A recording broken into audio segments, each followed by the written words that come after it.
Alhamdulillahirabbil alamin wassalatu wassalamu ala asyrofil anbiya'i wal mursalin nabiyina Muhammad wa ala alihi washabbihi ajmain. Amma ba'd. Teman-teman sekalian, semoga dimuliakan Allah Subhanahu wa taala. Insyaallah pada siang hari ini kita akan kami dari kelompok pertama berbagai teori masuknya Islam di Indonesia. Kami bertiga, ada saya sendiri, ada Abu Nasir dan ada Kak Yusrilatus Sa'ad insyaallah. Tapi ala kulli hal kayaknya Ustaz Abu Nasir berhalangan. Ini insyaallah kami berdua, saya dengan Kak Yusri yang insyaallah akan mempresentasikan makalah pada siang hari ini. Baik, kita lanjut saja. Dengan masuknya Islam di Nusantara, sebelum Islam masuk di Nusantara sudah terdapat kepercayaan atau agama setempat. Agama yang dianut masyarakat Nusantara sebelum Islam masuk berdasarkan ditemukannya bukti sejarah berupa candi yang bercorak Buddha maupun Hindu dengan kepercayaan animisme dan dinamisme. Sejak zaman prasejarah, penduduk Kepulauan Indonesia dikenal sebagai pelayar-pelayar yang sanggup mengengkeh yang berasal dari Maluku dipasarkan di Jawa dan Sumatera dan kemudian dijual kepada para pedagang asing. Pelabuhan-pelabuhan penting di Sumatera dan Jawa antara abad ke-1 dan ke-7 sering di Aceh, Barus, dan Palembang di Sumatera, Sunda Kelapa, dan Gresik di Jawa. Nusantara Indonesia ini sering disinggahi para pedagang asing, selain karena hasil bumi dan rempah-rempah di Indonesia, juga karena posisi geografisnya yang terletak di persimpangan jalan laut niaga antara Arabia, India, dan Cina. Sebagaimana yang dijelaskan oleh Ahmad Mansur, negara Persia dan India juga ada yang sampai ke Kepulauan Indonesia untuk berdagang sejak abad ke-7 Masehi. Ini juga yang tercantum dalam buku Apis Jarak. Nah, kemudian kalau kita lihat secara terkait dengan masuknya Islam ke Indonesia, dan yang paling kalau kita lihat yang paling sering kita dengar adalah bahwasanya Islam masuk ke Indonesia ini Muslim. Tetapi di sana terdapat teori tentang masuk ke Indonesia yang lainnya. Kalau kita lihat, pertama ada namanya teori India. Penggagas dan pencetus utama teori India adalah Belanda. Dia mengatakan bahwa Islam datang ke Indonesia bukan berasal dari Arab, tetapi berasal dari India, terutama dari pantai barat, yaitu daerah Gujarat dan Malabar. Sebelum Islam sampai ke Indonesia, dari sana sampai Islam menyebar ke Indonesia. Teori tersebut kemudian direvisi oleh Christian Snook. Menurutnya, Islam yang tersebar di Indonesia berasal dari wilayah Selatan setelah Islam berpijak kuat di wilayah tersebut. Penduduk yang berasal akan bertindak sebagai perantara dagang antara negeri-negeri Islam dengan penduduk Indonesia. Selanjutnya, orang-orang dari Dakan dalam jumlah besar menyamaikan benih-benih Islam tersebut. Baru setelah itu datanglah orang-orang Arab. Alasan Snook bahwa Islam Indonesia berasal dari Dakan adalah adanya kesamaan tentang paham Syafi'iyah, pengaruh Syiah yang masih meninggalkan sedikit jejak di Jawa dan Sumatera, yang dulunya mempunyai pengaruh kuat sebagaimana kini berlaku di India. Pendapat bahwa Islam di Indonesia berasal dari anak benua India juga dikemukakan di Nusantara adalah Gujarat. Kesimpulan Mokut tersebut dibantah oleh Fatimi yang sama-sama mengikuti teori batu nisan. Menurut Fatimi, batu nisan Malik As-Saleh di Pasai berbeda dengan lainnya di Nusantara. Fatimi berpendapat bahwa bentuk dan gaya batu nisan itu justru mirip dengan batu nisan yang terdapat di Bengal, kini Bangladesh. Ini didukung oleh batu nisan yang terdapat di makam Siti Fatimah binti Maimun, berangkat tahun 475 Hijriah. Karenanya Fatimi menyimpulkan bahwa semua batu nisan itu pasti diimpor dari Bengal atau Bangladesh. Inilah yang menjadi alasan Fatimi bahwa asal-usul Islam di Kepulauan Melayu Indonesia berasal dari Bengal. Tampaknya teori Gujarat dari Mokut terlalu kuat untuk digoyang oleh Kren, R.O.N.D.S, G.H. Boskut, B.H.M. Fleke, Gonda, dan sebagainya, mendukung pendapat Mokut. William Wenset misalnya mengemukakan tentang bentuk dan gaya batu Tanjung Malaya yang sama dengan batu dan gaya batu nisan di Gujarat. Karena semua batu nisan di Pasai, Gresik, dan Bruas diimpor dari Gujarat. Teori Gujarat sebagai tempat asal Islam di Nusantara dipandang mempunyai kelemahan oleh Marison. Alasannya, meskipun batu-batu nisan tersebut berasal dari Gujarat dan Bengal, di Samudra Pasai yang raja pertamanya wafat tahun 1297 Masehi. Gujarat masih merupakan sebuah kerajaan bercorak Hindu. Baru pada 1 tahun berikutnya, Kambai, Gujarat ditaklukkan oleh kekuasaan Muslim. Ini artinya jika Islam yang mapan sebelum tahun 1297 Masehi. Maka atas dasar tersebut, Marison menyimpulkan bahwa Islam Indonesia bukan berasal dari Gujarat, tetapi dibawa para pendakwah Muslim dari pantai Coromandel pada Angkah. Menurut Arnold, Coromandel dan Malabar bukanlah satu-satunya tempat Islam dibawa ke Nusantara. Islam di Indonesia juga dibawa oleh para pedagang dari Arabia. Islam ketika mereka dominan dalam perdagangan Barat Timur sejak awal abad ke-7 dan ke-8 Masehi. Asumsi ini didasarkan pada sumber-sumber Cina yang menyebutkan bahwa menjelang perempatan ketiga abad barat Sumatera, bahkan beberapa orang Arab ini telah melakukan perkawinan campur dengan penduduk pribumi yang kemudian membentuk sebuah komunitas Muslim yang para anggotanya telah memeluk Islam. Teori Arab ini atau Mekah ini semula dikemukakan oleh masyarakat Nusantara langsung dari tanah Arab, meskipun hubungan bangsa Melayu Indonesia dengan umat Islam di pesisir timur India juga merupakan faktor penting. Teori Arab ini sedikit mengembangkan didukung oleh Kaiser berpendapat bahwa Islam di Nusantara berasal dari Mesir. Alasannya juga dikemukakan oleh Neyman dan De Hollander. dengan sedikit revisi yang mengatakan bahwa Islam di Indonesia berasal dari Hadramaut.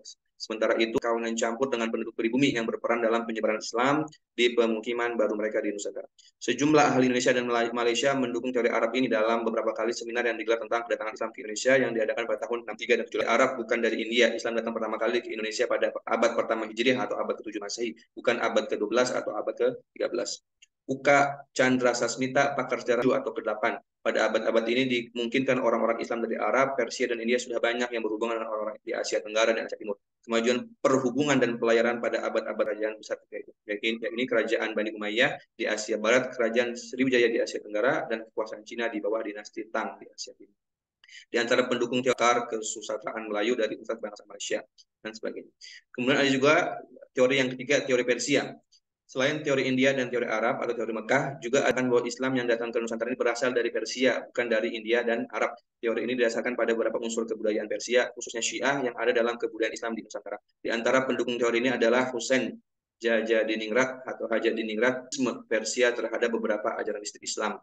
Ajaran Manunggaling Kaula Gusti Syekh Siti Jenar merupakan pengaruh dari ajaran Wahdat al-Wujud al-teori ini.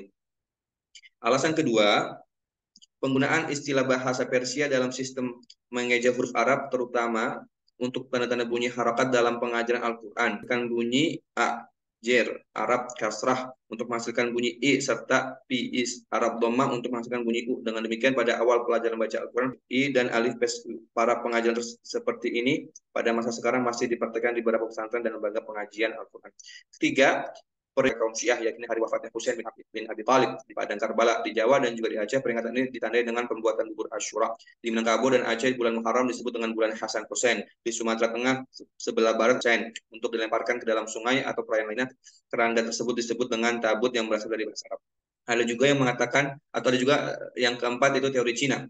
Sebenarnya banyaknya unsur kebudayaan Cina dalam beberapa unsur kebudayaan Islam di Indonesia perlu mempertimbangkan peran orang-orang Cina dalam Islamisasi di Nusantara.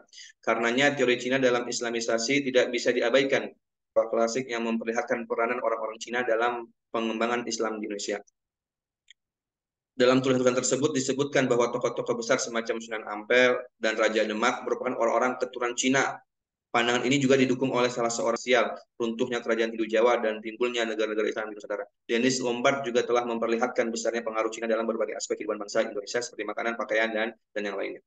Itu terkait dengan teori. Kemudian kita masuk ke media penyebaran Islam. Mempercayai apa yang dibawa oleh nenek moyang, mereka akan sulit menerima nilai baru datang dari luar, terlebih perkara ideologi. Ini pun dapat dilihat dalam sejarah Islam ketika Nabi diperintahkan untuk menyebarkan risalah. Begitupun Islam ketika masuk ke Indonesia bukan dengan cara yang mudah, akan tetapi juga dilakukan dengan tujuan-tujuan tidak semestinya seperti apa yang ditentukan oleh kaum orientalis bahwa istilah Islam nilai menimbulkan banyak kekuasaan politik Islam dan kesultanan yang tersebar di seluruh Nusantara, sehingga negara-negara Barat sulit untuk menguasai Indonesia. Maka dilihat dari sumber-sumber sejarah, masuknya Islam, tersebarnya Islam melalui perdagangan. Disebutkan beberapa pakar sejarah bahwa Islam masuk ke Indonesia pada abad ke-13, ada pula yang mengatakan pada abad ke-7. Akan tetapi ada juga yang berpendapat bahwa Islam masuk ke Indonesia dengan bangsa Arab yang sudah terbentuk berabad-abad. Dalam sejarah Islam, Rasulullah SAW diutus menjadi seorang nabi dan rasul, hanya diikuti oleh segelintir orang, akan tetapi dalam waktu yang relatif singkat dapat menjadikan bangsa Arab yang tadinya jahiliyah serta semangat menyebarkan kebaikan. Bangsa Arab yang tinggal dikelilingi oleh lautan membangun jalan melewati samudra agar bisa membuka jalur perdagangan, menyebarkan risalah kenabian. Maka salah satu sarana yang digunakan oleh mereka yaitu gerakan dari pasar ke pasar. Ini pula nilai yang dibawa oleh Rasulullah, yang mana diketahui sejak usia belia Rasulullah sudah menjadi wirausaha, bukan perniagaan. Adanya semangat menyebarkan risalah kenabian serta hubungan perdagangan antara bangsa Arab dengan Indonesia menjadi sebab masuknya Islam ke Nusantara. Islam dibawa ke Nusantara oleh wiraniagawan Arab. Terlebih Islam merupakan agama yang merakyat, tidak mengenal adanya stratifikasi sosial yang didasarkan kasta, bebas melepaskan manusia dari perbedaan kasta, ditambah dengan nilai yang dibawa oleh para pedagang Arab tentang ekonomi terbuka melalui pasar yang sama bagi siapapun. Keuntungan dari hal tersebut meliputi dua hal, yaitu ekonomi dan politik. Di kalangan masyarakat pribumi yang awalnya para pedagang memperkenalkan sistem perdagangan yang diatur dalam ajaran agama Islam secara perlahan, dan tidak sedikit yang mulai bertanya tentang Islam sehingga terjadi dialog dan diskusi. Nah, jalur perdagangan memiliki peran besar dalam penyebaran Islam di Indonesia dengan beberapa agama. Di antaranya adalah dengan kontak dengan pedagang Muslim melalui perdagangan, penyebaran ajaran melalui dialog dan diskusi antara pedagang dan pembeli, juga adanya pengaruh budaya dan tradisi, dan yang terakhir peran ulama dan dai dalam penyebaran Islam. Kemudian media yang kedua adalah terkait dengan pernikahan.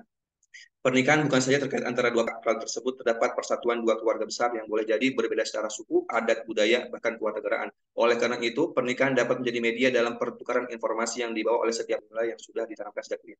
Begitupun dalam penyebaran Islam di Indonesia, pernikahan memiliki peranan penting dalam penyebaran dan meluasnya Islam. Bahkan dalam sejarah disebutkan, masuk dan meluasnya Islam di Jawa Barat, salah satunya Subang Larang, yang merupakan santri dari Syekh Hasanuddin, dan ini menjadi sebab Islamisasi Prabu Siliwangi dan dinastinya. Islamisasi melalui pernikahan antara komunitas lokal, keterlibatan ulama dan pemimpin agama, penanaman nilai-nilai Islam dalam keluarga, kemudian juga pernikahan sebagai sarana kebudayaan. Lalu pendidikan lahir dari gerakan perdagangan dan pasar. Sebagaimana telah disebutkan pada poin nomor 1 bahwa pasar menjadi pusat niaga dan dakwah yang kemudian dibangun masjid sebagai tempat pembimbing secara formal seperti pesantren dan madrasah ataupun informal. Munculnya lembaga-lembaga pendidikan berpengaruh pada lahirnya komunitas baru di tengah masyarakat Indonesia. Seperti komunitas wirausahawan dari pasar dan pelabuhan, anak-anak sultan dan wirausahawan. Di mana dari komunitas-komunitas baru ini mendorong dibentuknya pemerintahan atau kekuasaan politik Islam. Media yang keempat yaitu politik. Politik atau siasah dalam bahasa dalam agama Islam. Kalau dilihat dalam sejarah Islam, di antara dakwah yang dijalankan oleh Rasulullah untuk menyebarkan agama ini dengan cara politik. Salah satu contohnya adalah Piagam Madinah yang merupakan satu dari Madinah, di mana masyarakat Madinah pada saat itu tidak semuanya memeluk agama Islam, tetapi merupakan masyarakat yang majemuk, sehingga diperlukan siasat. Penyebaran Islam melalui politik dapat terlihat dari dibangunnya kekuasaan politik Islam di Aceh pada abad ke-9. Aceh sendiri memiliki julukan yaitu Serambi Mekah. Penamaan ini disinyalir penyebaran dan perkembangan Islam berlanjut ke Pulau Jawa pada abad ke-11 ditandai dengan berdirinya kerajaan-kerajaan Islam seperti kekuasaan politik Islam. Jadikan politik sebagai media dalam penyebaran Islam di Indonesia adalah terdapat pulau kesultanan, di pulau yang diberi nama dengan bahasa Arab yaitu Jazirah Al-Muluk atau Kepulauan Maluku. Media yang dalam penyebaran Islam di Indonesia karena pesan yang disampaikan lebih mudah diterima oleh masyarakat. Dakwah dengan kesenian ini digunakan oleh beberapa ulama Nusantara seperti Sunan Kalijaga, Sunan Muria, Sunan Giri, dan Sunan Bonang. Islam di Indonesia adalah wayang yang merupakan pertunjukan seni tradisional asli Indonesia yang berfungsi menyampaikan informasi, pesan, dan pelajaran. Beberapa ulama Islam ada pula tembang atau lagu yang merupakan seni musik seperti Tombo Ati dan Lir Ilir yang tujuan utamanya sama untuk menyampaikan ajaran Islam. Yang dikenal dengan Sufisme merupakan suatu ajaran tentang bagaimana menyucikan jiwa, menjadikan akhlak, serta membangun zahir dan batin untuk memperoleh kebahagiaan yang abadi. Terkait dengan sejarah, madhab, dan inti ada jumlah versi berbeda dalam mengartikan apa itu sufi atau tasawuf, akan tetapi memiliki arti yang satu yaitu upaya untuk mendekatkan diri pada Tuhan serta menjauhi hal-hal yang bersifat duniawi. Kedatangan Masehi yaitu masa perkembangan dan persebaran ahli-ahli tasawuf dari Persia dan India. Perkembangan tasawuf yang paling nyata terjadi di Sumatera dan Jawa pada abad ke-16 dan 17. Islamiskan teosofi dengan mengakomodir nilai-nilai budaya, bahkan ajaran agama yang ada yaitu agama Hindu ke ajaran agama Islam. Dengan tentu saja terlebih dahulu dikodifikasikan dengan nilai Islam sehingga mudah dimengerti dan diterima. Baik, selanjutnya perkembangan Islam di Indonesia akan dibawakan. Baik, terima kasih kepada Ustadz Abdullah yang telah menjelaskan bagian A dan B dan C. Sekarang yang bagian D adalah perkembangan Islam di Indonesia. Perkembangan wilayah dan kekuatan politik Islam. Menurut Prof. Haidar, bahwa masuknya Islam ke berbagai daerah di Indonesia, bahwa Sumatera adalah daerah pertama yang didatangi Islam. Kemudian berlanjut ke Tanah Jawa. Hal ini dikarenakan situasi politik di Tanah Jawa, yaitu melemahnya kerajaan Majapahit yang menyebabkan bupati-bupati di daerah pesisir memeluk Islam. Seiring waktu, Islam menjadi kekuatan baru dalam proses perkembangan masyarakat Jawa. Modus ekonomi perdagangan membawa perkembangan Islam ke belahan timur Indonesia 14 Masehi, Sulawesi Selatan abad ke-15, dan kemudian berlanjut ke daerah Kalimantan, Banjarmasin pada awal abad ke-16, tepatnya tahun 1550. Untuk menguatkan pembahasan tentang perkembangan Islam di Indonesia, tempat dan waktu Islam masuk ke berbagai wilayah di Indonesia dapat jelas terlihat. Ya, di sana juga sudah ada tahun-tahunnya. Jadi nanti bisa sambil sudah tergambar gitu dari peta itu ya. Petanya ada dua. Nah, terutama yang di bagian peta yang kedua ini di sana memang jadi di situ juga udah ada tahun-tahunnya ya. Jadi kurang seperti itu gambarannya. Dari peta di atas dapat dipahami masuk dan berkembangnya sampai ke daerah Nusantara mulai dari daerah Sumatera yaitu Barus, Aceh 14 dan sampai abad ke-14 dan berkembang pesat pada abad ke-15 sampai 16. Kerajaan Islam pertama di Nusantara adalah Perlak yang berdiri pada 1 Muharram tahun 840 Masehi. Dari Aceh, Islam kemudian berkembang ke daerah Jawa, yaitu kemudian berlanjut lagi ke daerah Ternate dan Tidore pada abad ke-15. yaitu pada tahun 1460. Nah, kemudian 20 tahun setelah itu masuk lagi ke daerah Demak pada tahun 1480 dan berkembang pesat dengan berdirinya Kerajaan Demak pada tahun 1575 sampai tahun 80 Masehi, yaitu pada tahun 25 atau abad ke-15 Masehi. Sedangkan daerah Kalimantan, Buton, dan Banjarmasin, Islam datang pada abad ke-16. Nah, perkembangan Islam di daerah ini ditandai dengan berdirinya Kerajaan Banjar. Pada tahun yang sama dengan berakhirnya Kerajaan Islam Banjar, berdiri pula Kerajaan Islam Mataram. Sampai tahun 749. 1749. Nah, masuk dan berkembangnya Islam di Makassar juga terjadi di awal abad ke-16. Proses Islamisasi yang dilakukan para dai melahirkan komunitas-komunitas Muslim di berbagai daerah yang mendorong berdirinya kerajaan-kerajaan Islam. Menurut Prof. Haidar, perkembangan Islam di Indonesia tidak dapat diberi kekuatan politik di satu sisi dan semangat dakwah para mubaligh sangat mempengaruhi proses Islamisasi di Indonesia. Secara sosiopolitik, puncak pengaruh Islam paling mudah dibuktikan dengan tumbuhnya kerajaan-kerajaan Islam di berbagai wilayah Indonesia. Sebagai merupakan transformasi dari kerajaan sebelumnya, sebagai kerajaan Islam diantaranya kalau di wilayah Sumatera itu ada Kerajaan Samudra Pasai, Kerajaan Indragiri, Kerajaan Jambi, Kerajaan Aceh Darussalam, Kerajaan Palembang, Kerajaan Siak, Kerajaan Kampar. Kemudian nanti di wilayah Jawa ada Kesultanan Cirebon, Kesultanan Demak, Kesultanan Banten, Kesultanan Pajang, Kesultanan Mataram. Kemudian masuk lagi ke wilayah Nusa Tenggara, ada Kesultanan Lombok dan Sumbawa, itu ada Kerajaan Ternate, Kerajaan Tidore. Kemudian di wilayah Sulawesi ada Kerajaan Bone, Kerajaan Wajo, Kerajaan Gowatalo. Kemudian sampailah lagi ke Kalimantan, ada Kerajaan Banjar, Kerajaan Kutai, dan Kerajaan Pontianak. Terlepas dari polemik tanpa akhir oleh para ahli sejarah tentang bahwa Islam mengalami perkembangan yang sangat signifikan dan menjadi agama mayoritas penduduk Indonesia. Hal ini dibuktikan dengan berdirinya kerajaan-kerajaan Islam sebagai sebuah kekuatan politik dalam catatan sejarah masing-masing kerajaan. Selanjutnya yang kedua yaitu meninjau bagaimana peran ulama pada masa awal perkembangan Islam.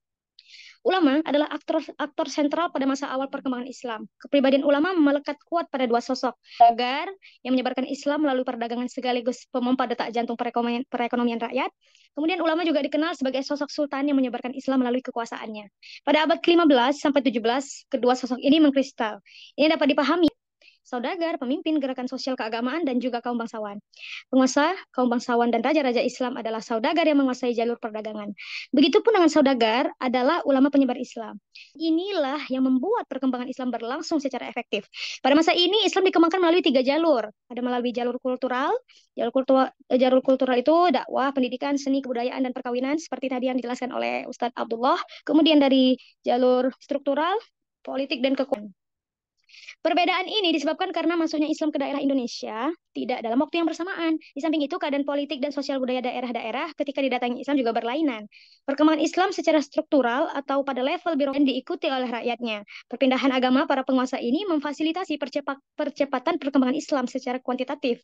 Bahkan dengan masuknya Islam dalam kelompok bangsawan dan raja pada aktivitasnya. Dan inilah awal munculnya sosok sultan yang ulama. Sedangkan pada level bawah Islam masuk dan berkembang pendekatan kebudayaan seperti seni wayang yang kemudian dijadikan sarana dakwah dan memberikan sentuhan warna dan simbol-simbol keislaman.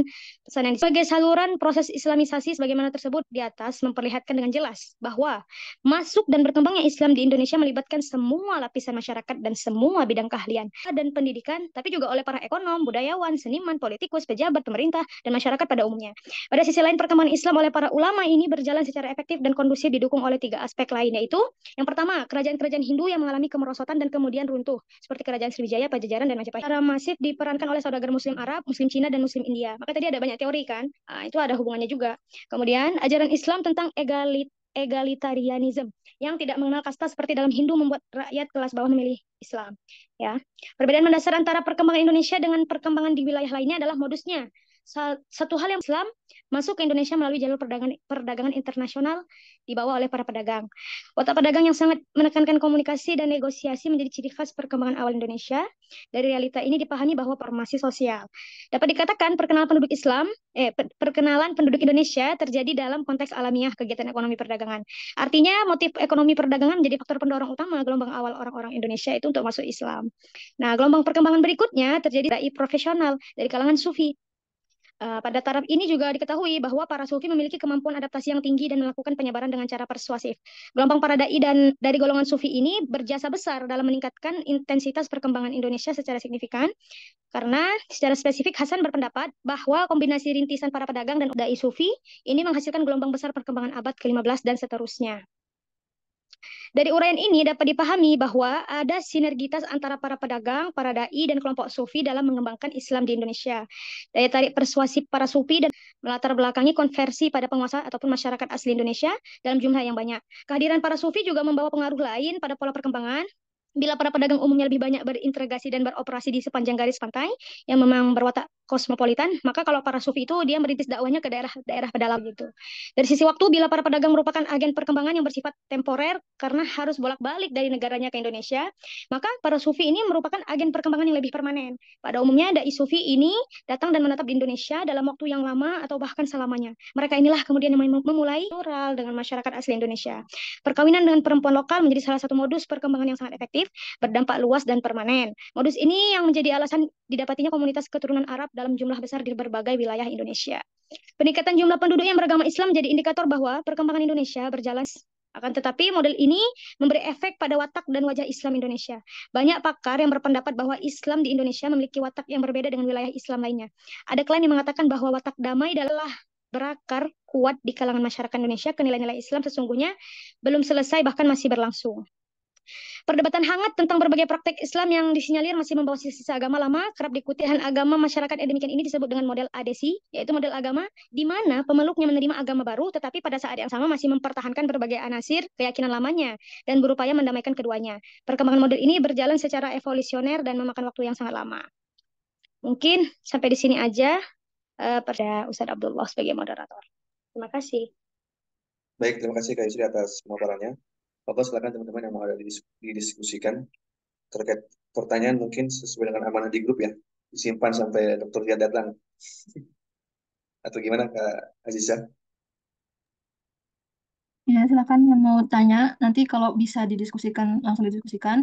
Terus kalau emang belum, nanti bisa dikonsultasiin ke beliau pas kita kuliah sama beliau ya. Pertemuan Ramadan mungkin 14 Maret sudah Ramadan ya. Insya Allah. Insya Allah. Bapak teman-teman silakan. Gimana dengan tanya? Untuk semua nggak ya? 27. Yang izin ke aku kan Nasir doang. Yang lainnya nggak tahu. Pada lupa kali kalau hari ini kuliah.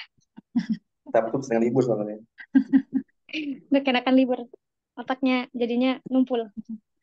Mungkin saya ingin menambahkan sedikit ya. Kemarin kan saya agak ada diskusi juga dengan teman-teman yang semester 1 tuh. Semester 1 mereka kan juga mata kuliah ini juga nih. Sama yang ngajar juga Prof. Wah, kalau di kelompok pertama kemarin mereka memang Pak Zaid hadir. Dan kalau menurut teman saya itu memang untuk materi awal ini memang lebih menjelaskan kayak bagaimana Islam itu masuk di Indonesia gitu. Jadi belum fokus ke studi tafsir Indonesianya gitu. Kita udah tahu sejarahnya dulu dan bagaimana alur masuknya tadi kan makanya banyak teori juga karena memang semua teori itu juga tidak apa memang saling saling berhubungan gitu. Kenapa? Karena memang yang masuk ke Indonesia itu banyak faktor. Makanya alhamdulillah sekali di Indonesia ini sekarang udah menjadi penduduk apa?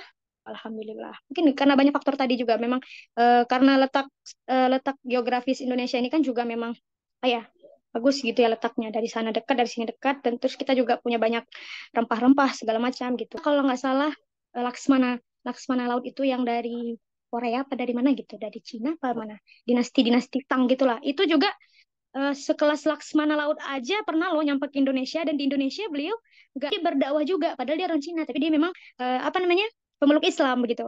Artinya memang luar biasa banget di Indonesia kayak apa ya surga lah gitu. Banyak banget dari berbagai apa namanya berbagai saudagar-saudagar dari belahan dunia sekedar berdagang bahkan kayak Laksmana itu kan ceritanya dia sebagai seorang pelaut gitu ya memang yang sudah mengelilingi dunia gitu berlaut bertahun-tahun gitu tapi memang beliau pernah ke Indonesia dan ke Indonesianya itu nggak sekali kayak apa di mana gitu ininya ada kayak masjidnya gitu kayak buat kelenteng gitu tapi jadi masjid gitu ada saya tuh dengar cerita sejarah kayak gitu tapi saya lupa namanya siapa tapi maksudnya artinya dari sini memang ternyata betul aktor yang datang ke Indonesia dan kalau dari penjelasannya teman saya yang hadir Bapak Zid kan hadir kemarin di kelas beliau waktu presentasi kelompok 1 itu memang nggak terlalu banyak gitu yang apa namanya kan masih ambil muda gitu ya. Nanti insya Allah ke depannya itu mungkin lebih banyak lagi karena udah masuk Abdur Singkili, udah lebih ke penafsir-penafsir yang memang berkembang di Nusantara. Mungkin itu saja tambahan dari saya. Nah, Laksmana Chengho, benar. Namanya Laksmana Chengho, benar Kak Mutmainah? Pasti nonton Nadia Omaraya. Oke, terima kasih. Oke, teman-teman ada yang Jazakallah ingin kak Yusri menanggapi? tambahannya. Ya, tambahan aja.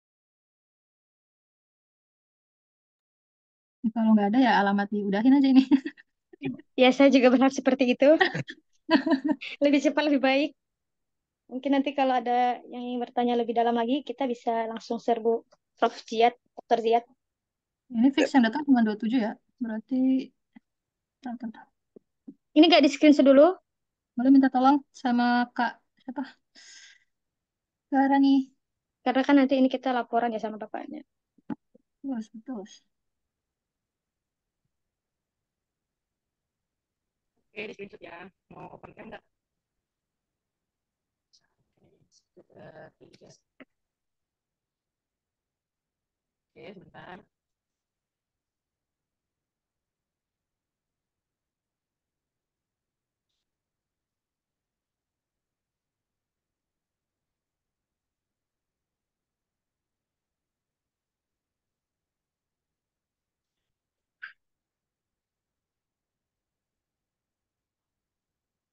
Yuk, slide satu ya.